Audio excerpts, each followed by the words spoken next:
साथियों, बुरान का तला निवासी मुस्लिम समाज परिवार शिक्षा के क्षेत्र में अग्रणी है। ये चाचा जी, इनके दो ही बेटे आज राज्य की सेवा में सेवारत है। शिक्षा के क्षेत्र में एक संदेश देने के लिए समाज युवाओं के लिए मैं इनसे बातचीत करना चाहूँगा भाई साहब से। चाचा जी, इनके दो ही बेटे राज्य की सेवा में अध्यापक पद पर सेवारत है। भाई साहब, आप अपना परिचय देते हुए समाज के युवाओं के लिए आप क्या संदेश देना चाहते हैं जो शिक्षा के क्षेत्र में आगे बढ़े? मेरा नाम उस्मान साउंद है। मैं बुरान का तला निवासी हूँ। 2018 में रीट लेवल 1 और लेवल 2 दोनों मेरा सिलेक्शन हुआ था। आज मेरे को 5 साल हुए नौकरी करते हुए तृतीय श्रेणी अध्यापक के पद पर। जब मैंने एसटीसी की थी तब मेरे मन में यही सवाल था कि हमारा सिलेक्शन होगा कि नहीं होगा। हमारे समाज में, खास करके माइनॉरिटी समाज में ये धारणा होती है कि हमारी नौकरी लगती नहीं है। तो मेरे मन में भी ऐसे नेगेटिव विचार आते थे कि हमारा सिलेक्शन होगा कि नहीं होगा। फिर मैंने थोड़ी बहुत तैयारी की, सेल्फ स्टडी की, कोचिंग वगैरह। उस टाइम इतना प्रचलन नहीं था, तो मेरा दोनों लेवल में सिलेक्शन हो गया था। उर्दू में लेवल 2 में मात्र 150 पोस्ट थी उस समय, उसमें भी मेरा चयन हो गया था और लेवल 1 में भी हुआ था। तो मैं मेरे जो युवा साथी हैं, पढ़ने वाले हैं, तैयारी कर रहे हैं, उनको ये मैसेज देना चाहता हूँ कि एक तो मन में नेगेटिव विचार आए, उनको त्यागें। ऐसा नहीं सोचे कि हमारा सिलेक्शन नहीं होगा, हम पढ़ के क्या करेंगे, नौकरी लगती नहीं है, मुसलमानों की वैकेंसीज आती नहीं है। ये सब एक धारणाएं होती हैं, एक नेगेटिव विचार होते हैं। इनको त्याग करके मेहनत करेंगे, अपना लक्ष्य बनाकर कंटिन्यू रूप से तैयारी करेंगे तो आपका भी सिलेक्शन हो सकता है। न कि टीचर बल्कि हर विभाग में जितनी भी पोस्ट आती है वहाँ आप जा सकते हो। कठिन मेहनत, संघर्ष, लगातार तैयारी आप दोगे, अपनी पढ़ाई को समय दोगे तो आपका भी सिलेक्शन हो सकता है। ये मेरे छोटे भाई हैं, इनका हाल ही में रिजल्ट आया, इनका भी सिलेक्शन हुआ है दोनों लेवल में और 356वीं रैंक के साथ पूरे राजस्थान में। लेवल 1 में भी सिलेक्शन हुआ है, तो इन्होंने भी एसटीसी की थी और लेवल 1 और लेवल 2 दोनों में सिलेक्शन हुआ है। अब आप इनके मुंह से अपने सुने। ये इनके छोटे भाई साहब, ये भी आज सन 2023 में न्यू सिलेक्शन लेवल प्रथम में अध्यापक पद पर से अपनी सेवाएं देने जा रहे हैं। तो भाई साहब, आप अभी अपना परिचय देते हुए समाज युवाओं को क्या संदेश देना चाहते हैं शिक्षा के क्षेत्र में, बताएं। जी, मैं गुलाम जिलानी। मेरा इस अध्यापक भर्ती 2023 में अंतिम सिलेक्शन 357वीं रैंक के अनुसार हुआ है। और क्योंकि एक मुस्लिम समाज में एक धारणा होती है कि हम मुस्लिमों को नौकरी नहीं मिलती, वो धारणा जो थी मेरे बड़े भाई साहब उस्मान खान जी ने समाप्त कर दी थी। इसलिए मुझे प्रेरणा और जो मोटिवेशन जो भी था वो अपने घर से ही मिलता रहा हमेशा के लिए।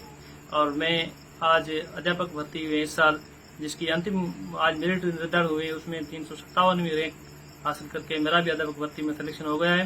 मैं सभी युवाओं के, मुस्लिम समाज के और किसी भी वंचित वर्ग के सभी युवाओं से ये अपील करना चाहूँगा कि आप भी निश्चित मेहनत करते रहें, सफलता आपको जरूर मिलेगी।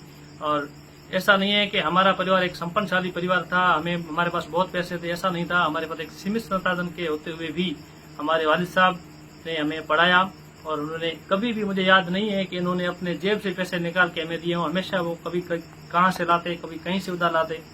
ऐसी विकट परिस्थितियों में भी इन्होंने हिम्मत नहीं हारी, हमें पढ़ाया। और आज हम सरकारी अध्यापक भर्ती में सिलेक्शन में हम दोनों भाइयों का, इसके लिए मैं अपने वालिद मोहतरम का शुक्रिया अदा करता हूँ। साथ साथ में तमाम समाज के युवाओं को संदेश देना चाहता हूँ कि आप भी कैसी भी परिस्थितियाँ आए, हिम्मत नहीं हारें, नेगेटिव नहीं लें और मेहनत करते रहें। इंशाल्लाह आपको भी कामयाबी जरूर मिलेगी। हमारे साथ हैं इनके पिताजी। आप भी अपना परिचय देते हुए सर, आपने जो भी परिस्थितियां देखी, आप इस समाज के लिए, जो युवा है उनके लिए आप भी संदेश। हाँ, मेरा नाम मौलवी अली शेर है। मैं अपने तमाम दोस्तों और बिरादर के, कौम के अफराद को और तमाम पिछड़े हुए वर्गों को यही संदेश दूंगा कि आप अपने बच्चों की तालीम में पूरी भागीदारी निभाएं, जिम्मेदारी समझें।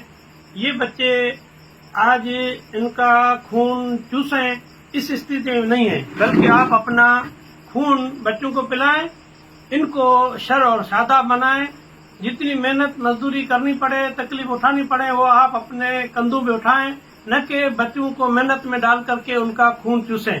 अभी इनको खून पिलाने का दिन है।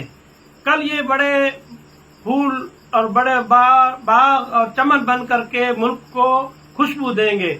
अभी से आप इनका बकरियों में, खेतों में भेज करके खून न चूसें और आप जितनी हो सके मेहनत करें, मजदूरी करें। मैंने भी ये तजुर्बा किया और तमाम गांव के बच्चों को मैंने साक्षर बनाया।